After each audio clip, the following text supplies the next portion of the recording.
How much is a moment of vanity worth? Is it worth a fortune, a reputation, a life? In the gilded corridors of the Grand Metropolitan, where wealth is worn like a second skin, a single string of pearls becomes the silent star of a dangerous play. It is a treasure so famous, so perfect, it whispers a constant invitation to the criminal mind. But theft is a crude art. Deception is a masterpiece.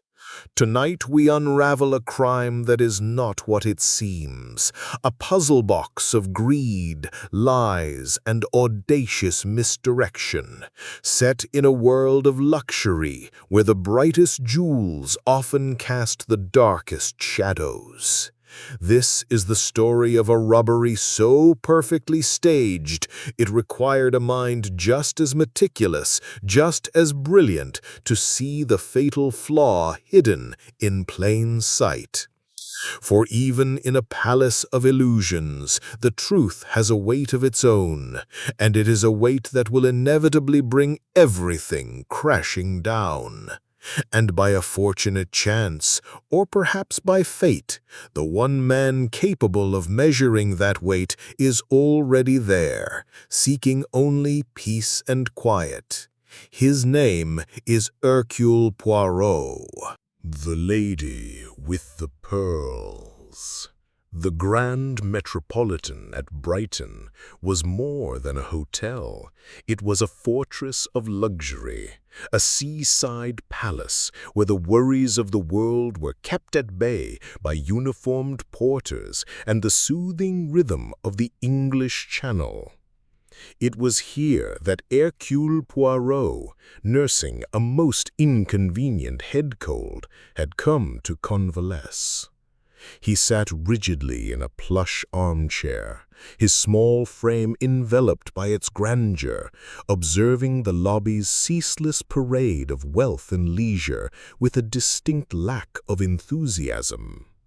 His dear friend, Captain Hastings, ever the optimist, saw only the glamour. He saw the elegant women draped in furs and the confident men discussing stocks and shares over afternoon tea. But Poirot saw the details beneath the surface. A fleeting look of desperation in a young man's eyes, the slight tremor in a lady's hand as she signed a receipt, the subtle architecture of 1,000 vanities and insecurities. To Poirot, it was all order and method, or the lack thereof. It was amidst this pageant of polite society that he first noticed them. The Opalsons were impossible to miss. Mr. Opalson was a man forged in the fires of the stock market, loud, confident, with a booming laugh that seemed to command the very air around him. His wife, by contrast, was a delicate, bird-like woman who appeared to be shrinking under the weight of her own immense fortune. Her hands fluttered nervously, her eyes darted about the room, and her entire being radiated an aura of profound anxiety. The source of this anxiety was coiled around her neck, a magnificent rope of pearls, so luminous they seemed to possess their own inner light. It was, as Hastings breathlessly informed Poirot, the most famous pearl necklace in the world, once belonging to a Russian empress. Mrs. Opalson clutched at the treasure as if it were a talisman against some unseen evil. "I tell you, Edgar, it is not safe," she whispered, her voice a strained hiss. "Every time I wear it, I feel 100 pairs of eyes on me, watching, waiting. We should have left it in the bank vault." Her husband scoffed, his voice carrying easily across the lobby. "Nonsense, my dear. What is the point of owning the finest pearls in existence if they are to be locked away in a dungeon? I have taken every precaution. The hotel safe is impregnable. Your room is on the second floor. Your maid sleeps in the adjoining room. Nothing can happen." He patted her hand dismissively, his gesture meant to be reassuring, but coming across as patronizing. He saw the pearls as a symbol of his success. She saw them as a magnificent burden, a beacon calling out to the darkest elements of the world. From his chair, Poirot watched the exchange, his green eyes glinting with a flicker of interest. He adjusted his perfectly tied bow tie and murmured to Hastings, "Observe, my friend, the husband sees only the monetary value, the proof of his achievement. The wife, she understands the true cost. She feels the primitive danger of possessing something so coveted." Poirot then gave a small, delicate sneeze into his handkerchief. A holiday was meant to be a rest for the little gray cells. Yet here, in this temple of opulence, a drama was already beginning to unfold, its plot written in the iridescent luster of pearls and the silent language of human fear. The Unlocked Room. That evening, the Grand Metropolitan's dining room was a symphony of clinking crystal and hushed, important conversations. Poirot and Hastings were seated at a small, discreet table, which afforded them a perfect view of the Opalsons. Mr. Opalson was holding court, his voice a confident baritone that sliced through the polite murmur of the room. He seemed to take a perverse pleasure in his wife's visible discomfort, treating her fear as a charming feminine foible rather than a legitimate concern. He raised his wineglass in a toast, not to his dinner companions, but seemingly to the room at large. "A man must enjoy the fruits of his labor," he declared. "My dear wife tells me I am tempting fate by bringing her pearls. I say we are tempting fortune. They are meant to be seen, to be admired." A man at his table, a fellow financier, leaned in. "Still, Edgar, that is a king's ransom around your wife's neck. You must have them under lock and key at all times." Mr. Opalson let out a hearty laugh. "Of course, we have a jewel case in our room, a modern little thing, quite unbreachable. Far more convenient than the main safe downstairs.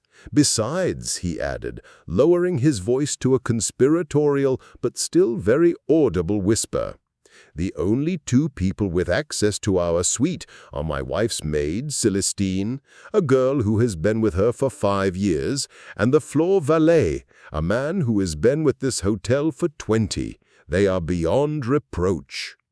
Poirot, sipping his water, caught Hastings' eye. There was no need for words. The folly of Mr. Opalson's pronouncement hung in the air like a poorly composed piece of music. He had just announced to a room full of strangers the precise location of his treasure and the nature of its security. It was not a statement of confidence, it was an open invitation. Standing in the shadows near the dining room entrance, Poirot noted the maid, Celestine, waiting for her mistress.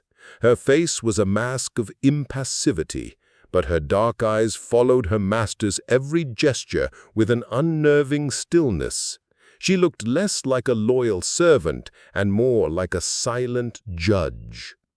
Later that night, the inevitable chaos erupted. A chambermaid scream sliced through the tranquil seaside air, followed by the frantic ringing of a telephone at the front desk. Hastings was roused from his sleep by a commotion in the hallway.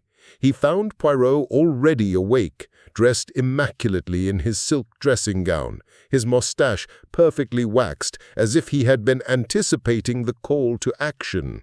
A frantic hotel manager, his face pale with panic, stood at their door.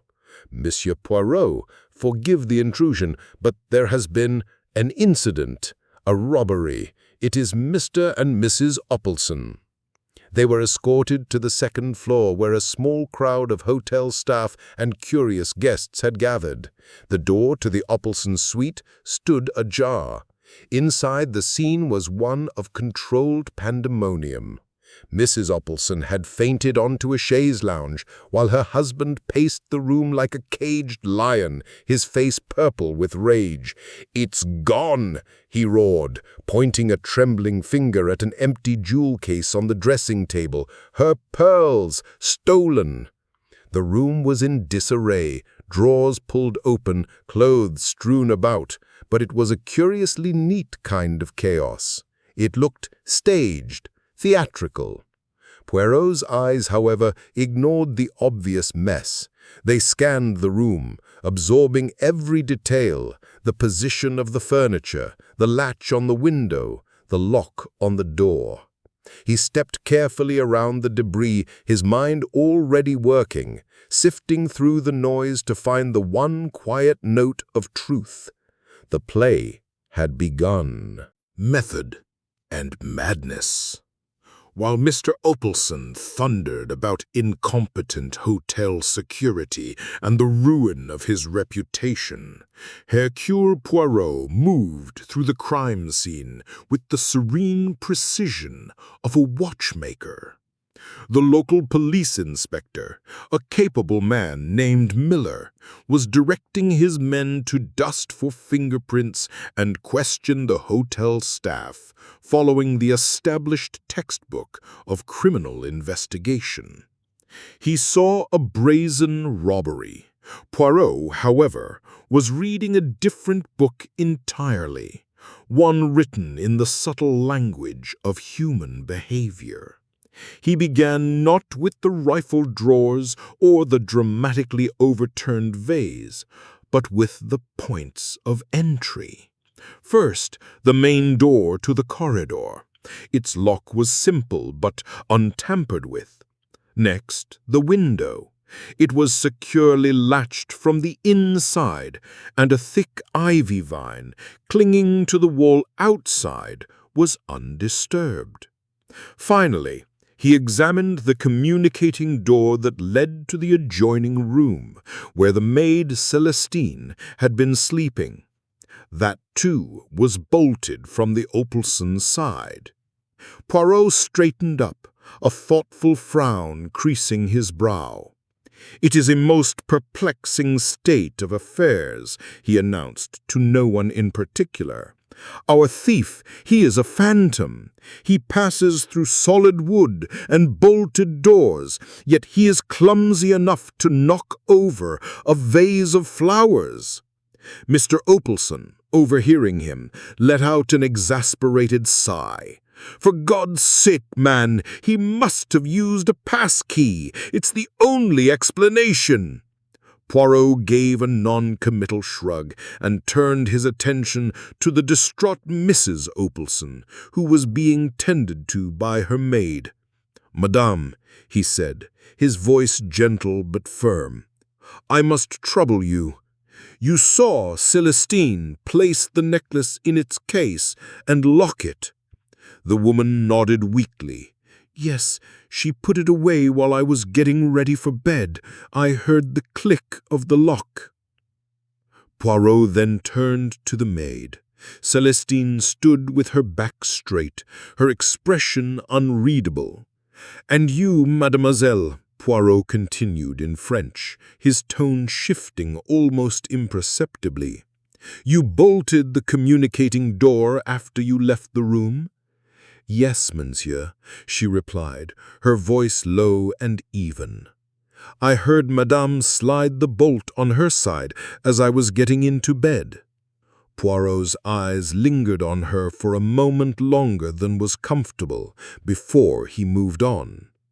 He knelt down, his knees cracking softly, to examine the forced jewel case.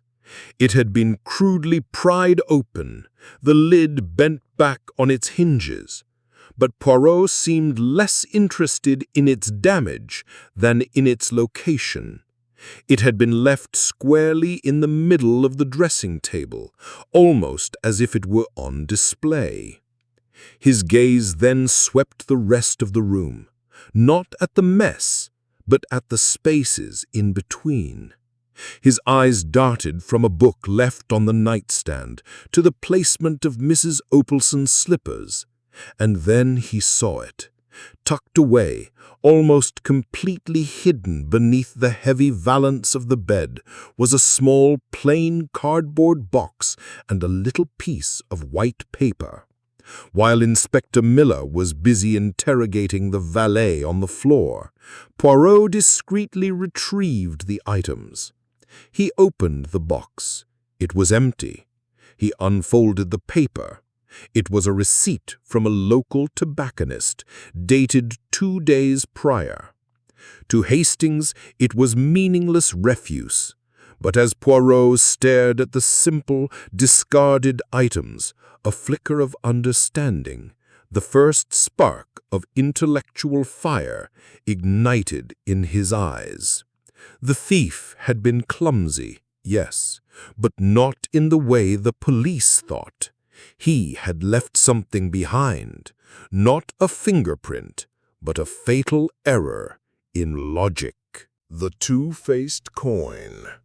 In a small, stuffy office borrowed from the hotel manager, the formal questioning began.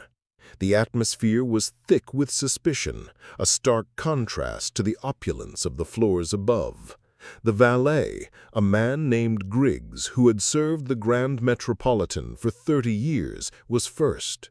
He was the very picture of professional discretion, his back ramrod straight, his face a carefully composed mask of concern. He answered Inspector Miller's questions with quiet efficiency. No, he had seen no one suspicious on the second floor. Yes, he had been on duty until midnight, after which his rounds were finished. His alibi was corroborated by 6 members of the hotel staff. He expressed profound regret, not for the Opalsons' loss, but for the stain on the hotel's impeccable reputation. Poirot listened patiently, asking only one question. "The lock on the Opalsons' door," he began. "It is a standard lock for this floor?" "Yes, sir," Griggs replied. "A Chubb lock, very reliable." Poirot nodded slowly, his eyes distant. "But not, I think, a lock that would trouble a professional for more than a moment." Griggs conceded the point with a slight inclination of his head. He was dismissed, a man seemingly as solid and unbreachable as the institution he served. Then Celestine was brought in.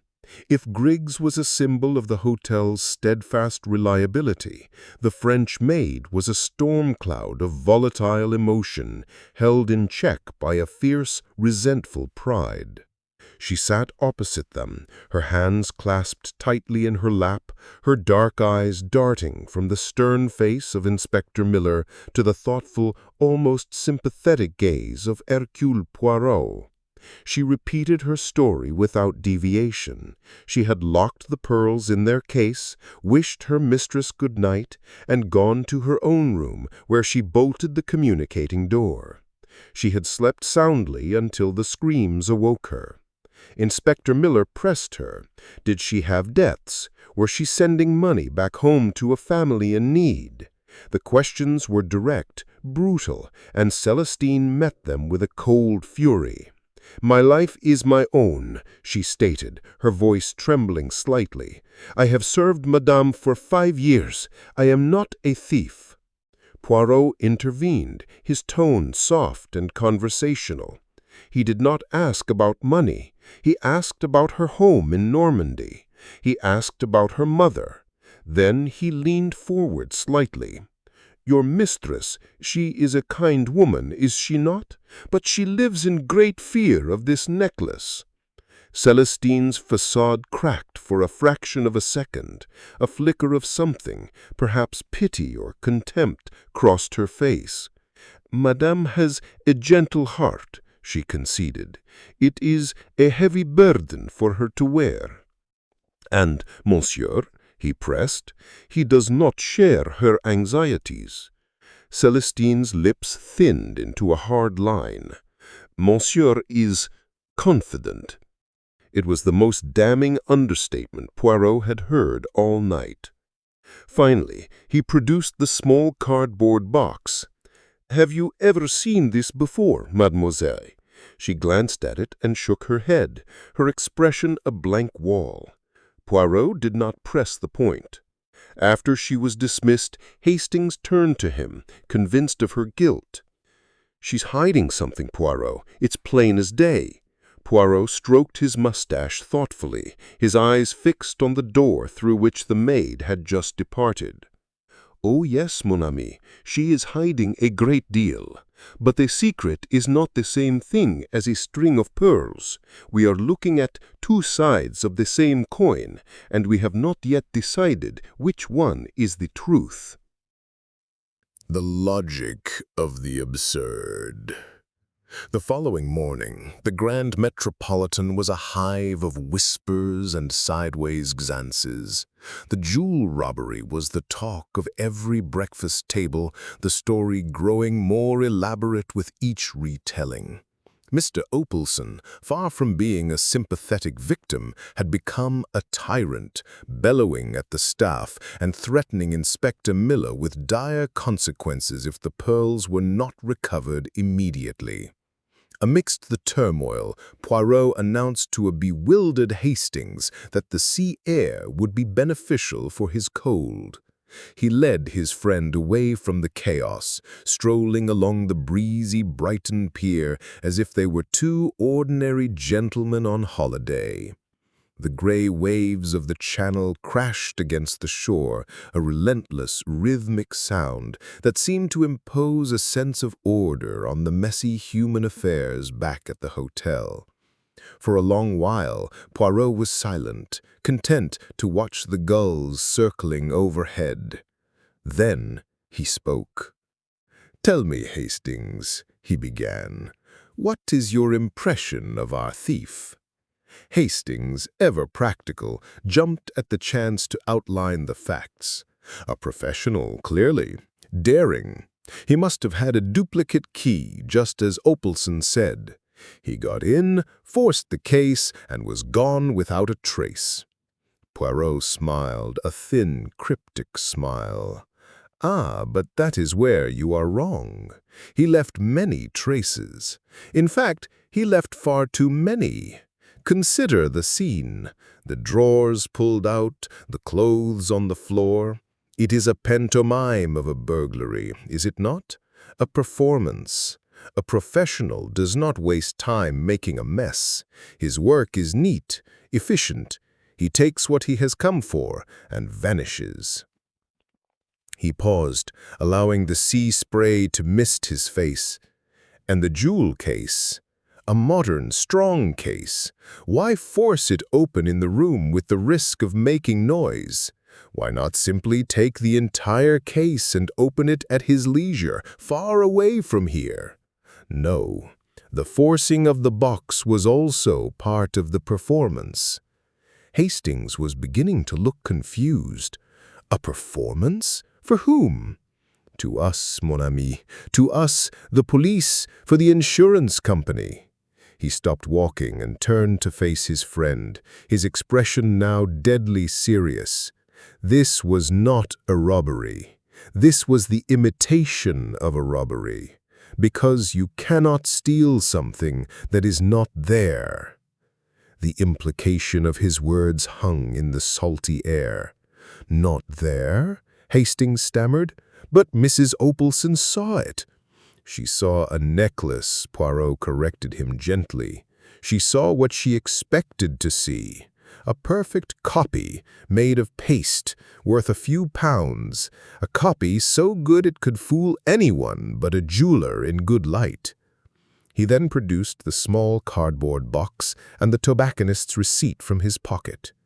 "This is the key. Mr. Opelson needed to get his wife's maid and the valet out of the way for a few crucial minutes yesterday afternoon. So he sends them on a foolish errand, to purchase a special box for his cigars, perhaps. While they are gone, he enters his wife's room, opens the case with his own key, and swaps the real pearls for the fake. Later that night, he returns, forces the case that now contains the worthless copy, and creates his little drama. The real pearls were never in that room last night. Hastings stood utterly stunned, the sound of the waves fading into a dull roar. My God, Poirot, the insurance? But of course, Poirot confirmed with a nod. A fortune! And the beauty of his plan is that the two people he made his unwitting accomplices, Celestine and Griggs, are now our primary suspects. The Fool's Errand. Returning to the Grand Metropolitan was like stepping back into a pressure cooker. Mr. Opalson's rage had not subsided. It had sharpened into a focused, venomous campaign against the hotel's staff. He was demanding that Celestine be dismissed and handed over to the police, his accusations growing louder and more frantic. To Hastings, this behavior now looked less like the anger of a wronged man and more like the desperate overacting of a guilty one. Poirot, however, remained an oasis of calm. He had a theory, a beautiful and symmetrical piece of logic, but a theory requires the scaffolding of fact. He needed to speak once more with the unwitting pawns in Mr. Opalson's game. He found the valet, Griggs, polishing a silver tray in a service corridor, his movements meticulous and automatic, a routine that was a clear comfort in the midst of chaos. Poirot approached him not as an interrogator, but as a confidant. "It is a terrible business, is it not?" Poirot began softly. "A man works for 30 years to build a reputation of trust, and in a single night it is all called into question." Griggs paused, his polishing cloth held still. "It is, sir, a disgrace." Poirot nodded. "Mr. Opalson, here's a man of particular tastes, I imagine. He must make many demands on the staff." Griggs' professional mask slipped for a moment, revealing a flash of wearied resentment. "He is a man who likes his own way, sir." "For instance," Poirot continued, as if the thought had just struck him, "it would not be unlike him to send a man of your experience on an errand a boy could accomplish, to fetch his cigars, perhaps." Griggs looked up, his eyes widening in surprise. "It's funny you should mention that, sir. Yesterday afternoon he sent me and the French girl Celestine out, insisted we go together. Said he wanted a very specific box of imported cigars from a tobacconist on the far side of town and didn't trust one of us to get it right. A fool's errand, if you ask me. We were gone the better part of an hour." The first fact was laid. Next, Poirot sought out Celestine. He found her in her small plain room, packing her belongings, her face pale but defiant. He closed the door behind him gently. "Mademoiselle," he said in French, "you believe you are protecting your mistress by your silence, and for that I have your respect. But you are in great danger. I know you did not steal the pearls, but I also know you suspect something is amiss." Tears welled in the maid's eyes. "Monsieur Opalson, he is a cruel man. He bullies her. He flaunts those pearls and she is terrified. I would do anything to protect her from more pain." "Including going on a ridiculous errand for a cigar box you knew he did not need?" Poirot asked gently. She looked at him, her surprise mingling with relief. She finally understood that he was not her enemy. She nodded, recounting the same story as Griggs, adding that when they returned, Mr. Opelson had been oddly cheerful, almost giddy. The scaffolding was now complete. Poirot had confirmed the opportunity. The foundation of Mr. Opelson's lie was beginning to crumble. The only question that remained was the most crucial of all. If the pearls were not stolen, then where on earth were they? The second box.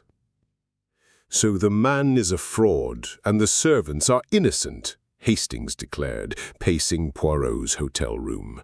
But that still leaves us nowhere, Poirot. The pearls could be anywhere by now. He's had all night. He could have posted them to a confederate in London. Poirot, who was meticulously arranging the items on his mantelpiece into a perfectly symmetrical display, held up a hand for silence. Hastings, you are thinking like a sensible criminal, but Mr. Opelson is not sensible. He is an egotist. An egotist does not trust his master plan to the postal service or to a clumsy accomplice. No, an egotist wishes to be near his prize. He wants to admire his own cleverness. He wants to be the only one in the world who knows the secret. The pearls have not left this hotel. I am certain of it.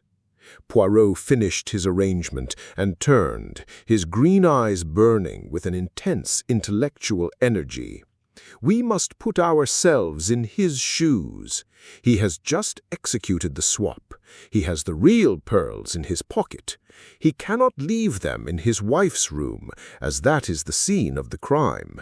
So he returns to his own adjoining room. He must hide them somewhere they will not be found, even if the police conduct a search. Hastings suggested a hollowed-out book, or perhaps taped beneath a drawer. Poirot waved a dismissive hand. Amateur theatricals, too common, too cliché. No, the hiding place must be something so ordinary, so mundane, that the eye simply slides past it. It must be a place of perfect insignificance. Poirot began to pace, his short steps a stark contrast to Hastings' agitated strides. He was reconstructing the crime, not as a detective, but as the criminal. He needs a container. He needs to conceal the shape. He needs... Suddenly, Poirot stopped dead in the middle of the room. His eyes widened, and a slow smile spread across his face. It was the smile of an artist who has just solved a complex compositional problem. "But of course," he whispered, "it is beautiful. It is exquisitely simple." Hastings looked at him, baffled. "What is, Poirot?" "The box, mon ami, the cardboard box," Poirot exclaimed, his voice filled with admiration for his adversary's audacity. "Do you not see the genius of it? He sends his servants on a fool's errand to fetch him a box from a tobacconist. He uses this errand as his alibi, the window of time in which to make the switch.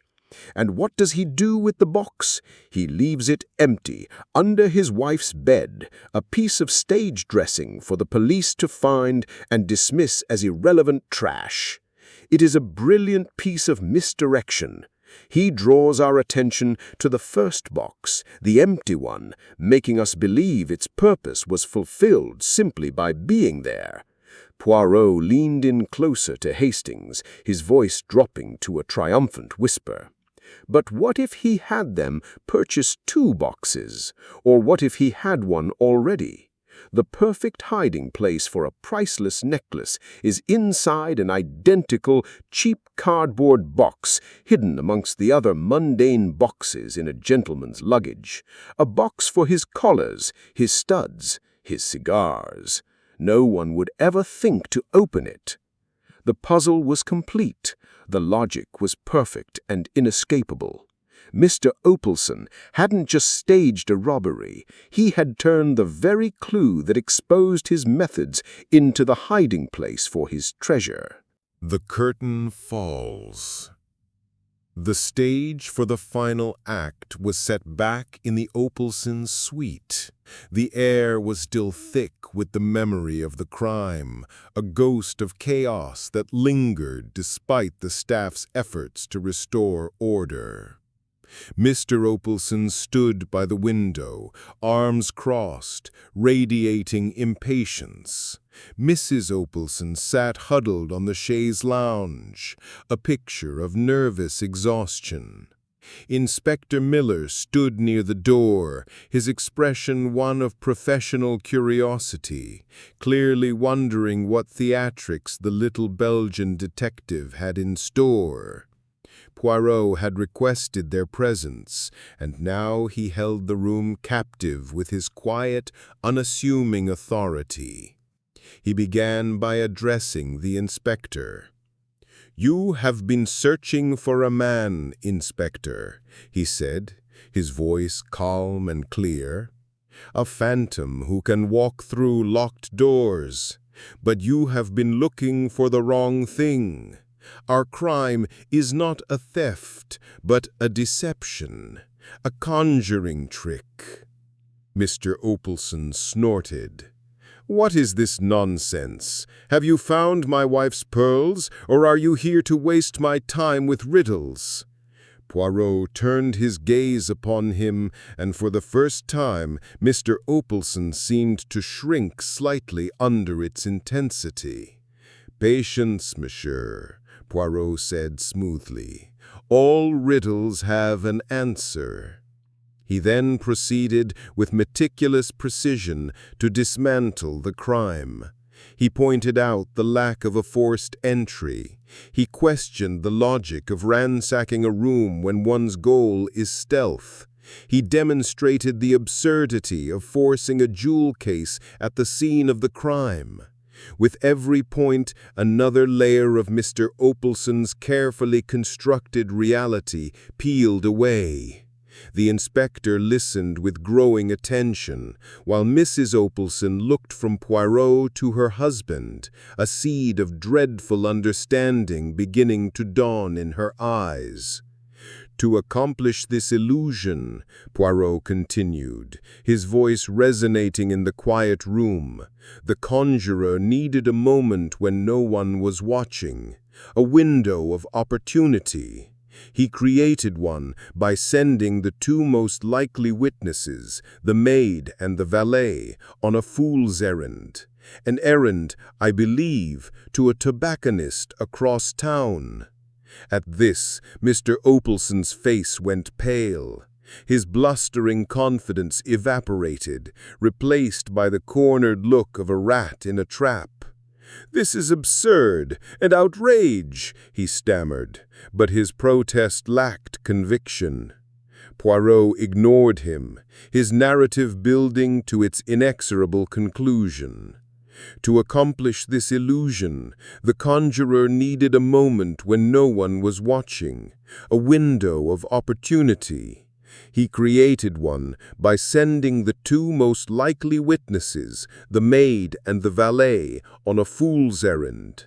An errand, I believe, to a tobacconist across town. At this, Mr. Opalson's face went pale. His blustering confidence evaporated, replaced by the cornered look of a rat in a trap. "This is absurd and outrage," he stammered, but his protest lacked conviction. The price of pearls. For a long moment, nobody moved. The small cardboard box in Hercule Poirot's hand seemed to hold the gravity of the entire room within it. Mr. Opalson stared, his mouth slightly agape, the blood draining from his face until it was the color of parchment. The silence was absolute, broken only by the distant cry of a seagull. With a small, deliberate movement, Poirot lifted the lid. There, nestled in the cheap cardboard, lay the Empress's pearls. They seemed to absorb the dim hotel light and reflect it back 100-fold, glowing with a soft, organic luminescence that the paste copy could never have achieved. They were magnificent, undeniable. And in that moment, they were the most damning evidence in the world. The sight of them broke the spell. Mr. Opalson let out a sound, a choked, guttural sob of defeat. His entire persona, the blustering tycoon built on a foundation of arrogance, crumbled into dust. He sank into a nearby chair, his body deflating, his hands covering his face. I can't explain," he stammered, the words hollow and meaningless. "It was a joke, a misunderstanding." Inspector Miller, his face grim, stepped forward. "I'm afraid the time for jokes has passed, Mr. Opalson," he said, his voice devoid of sympathy. "I am arresting you for insurance fraud and conspiring to pervert the course of justice." But Poirot's attention was not on the disgraced man. It was on his wife. Mrs. Opalson had not looked at her husband. Her gaze was fixed on the pearls. There was no joy in her eyes, no relief at their recovery. There was only a profound, bottomless sorrow. She saw them not as a recovered treasure, but as the architects of her ruin. They were the physical embodiment of every anxiety, every sleepless night, and now every lie that had defined her marriage. The fear she had always carried was not of a thief in the night, but of the moral corruption that such wealth could breed. And now she saw that the corruption had been beside her all along. Softly, she began to weep, not with the loud hysterics of her earlier faint, but with the silent, heartbreaking tears of genuine grief. This was a loss far greater than a simple string of pearls. As the police led her husband away, a broken man stripped of all his bluster, Poirot walked over to Mrs. Opalson. He gently took the real necklace from the box and placed it on the table beside the paste copy. The difference now was painfully obvious. One shone with life, the other was a dead, glassy imitation. "The trouble with a lie, madame," Poirot said softly, "is that it must be maintained. The truth, however, maintains itself." He did not offer condolences or words of comfort. He simply offered a moment of quiet acknowledgement for the heavy burden she had carried. For the first time she looked at him, her tear-filled eyes conveying a weary understanding. She had her pearls back, but she had lost everything else. An expensive lesson. The next morning, the Grand Metropolitan seemed to have regained its composure. The hushed scandal of the previous day had been swept away like dust, replaced by the hotel's usual air of unassailable decorum. In their suite, Hercule Poirot and Captain Hastings prepared for their departure. The sea air, or perhaps the simple satisfaction of a puzzle solved, had worked wonders. Poirot's cold had vanished, and his good humor was restored. Hastings was packing his own bag, still shaking his head in admiration. "I still can't get over it, Poirot," he said. "The sheer audacity of the man, to think he almost got away with it." Poirot, who was ensuring his moustache was perfectly symmetrical in the mirror, raised an eyebrow. "Ah, but that is where you are wrong, mon ami. He was never going to get away with it. His character would not permit it." He turned from the mirror, his expression thoughtful. Mr. Opalson's crime was not born of genius, but of ego, and the ego always leaves a trail of crumbs. He believed he was cleverer than everyone, so he constructed a play. But he was only an amateur director. He made his stage messy, forgetting a professional thief is neat.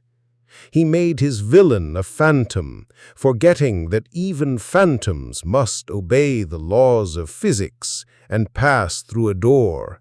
And most importantly, he underestimated his audience. Poirot delicately brushed a piece of lint from his jacket. "Ah, but that is where you are wrong, mon ami. He was never going to get away with it. His character would not permit it." He turned from the mirror, his expression thoughtful. Mr. Opalson's crime was not born of genius, but of ego, and the ego always leaves a trail of crumbs. He believed he was cleverer than everyone, so he constructed a play. But he was only an amateur director. He made his stage messy, forgetting a professional thief is neat. He made his villain a phantom, forgetting that even phantoms must obey the laws of physics and pass through a door. And most importantly, he underestimated his audience. Poirot delicately brushed a piece of lint from his jacket. "And Mrs. Opalson? What will become of her?" A shadow of melancholy passed over Poirot's features. "She has paid a terrible price for her husband's greed, but perhaps, in time, she will find a kind of freedom. She is no longer a prisoner of that necklace. Celestine, her maid, has already been cleared, of course. A most loyal girl. Her devotion to her mistress was mistaken for guilt. It is often the way." He walked to the window and looked out at the calm sea. "It is a strange thing, value. That string of pearls is worth a fortune, yet it brought only misery. The fake copy was worthless, yet for a time it brought Mr. Opalson a thrill of wicked satisfaction. We spend our lives chasing the thing we believe is of the highest value, only to find the pursuit itself has cost us everything that truly matters." He turned back to Hastings, his cheerful demeanor returning. "But enough philosophy. Our holiday was interrupted by this unfortunate business. I believe it is time we resumed it. The little gray cells, they have earned their rest." With a final, satisfied glance around the orderly room, Hercule Poirot was ready to leave the chaos of the Grand Metropolitan behind. And so the curtain falls on the jewel robbery at the Grand Metropolitan. It's a story that reminds us that the most elaborate scheme can be unraveled by the quiet application of logic, and that the greatest prisons are not made of steel bars, but of our own greed and vanity. Mr. Opalson reached for a fortune, but lost himself in the process, proving that the truth, much like Poirot's perfectly ordered world, will always find its balance in the end. The value of a thing is not what it costs, but what it costs us to keep it. Thank you for joining us on this intricate journey into one of Hercule Poirot's most fascinating cases. We hope you enjoyed delving into the mystery and matching wits with the master detective himself. What was the moment you first suspected Mr. Opalson's deception? Let us know your thoughts in the comments below. If you appreciate the art of a classic mystery, please consider liking this video and subscribing for more tales of crime, deduction, and the incomparable Hercule Poirot. Until next time, keep your little gray cells active.